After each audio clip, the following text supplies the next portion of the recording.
Maradyaw na adlaw ka natong tanan, especially sa akong mga followers ug sa mga wala pa nag-follow nako, i-follow nako ninyo.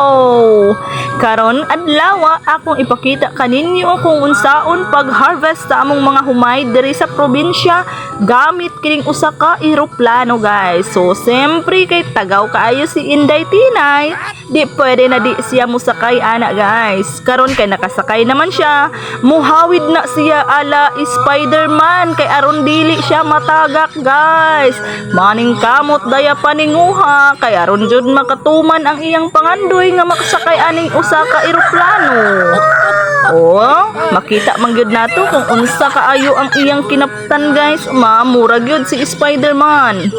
O syempre dili na pwede, guys, nga dili na siya maka-aura-aura. Pak pusing-pusing na siya, pinamodel na, guys. Model sa basakan. Wow. Dili pwede sayangon ang moment. Kay natuman ra ba gayud ang iyang pangandoy nga masakay ang anang isa ka eroplano, guys. Karon kay natuman na gyud, dako na kana iyang smile, guys, kay nakasakay sa eroplano. So siyempre kay wala man siya ticket ana, guys. Nakanaog na gyud si Inday Tinay kay walay ticket.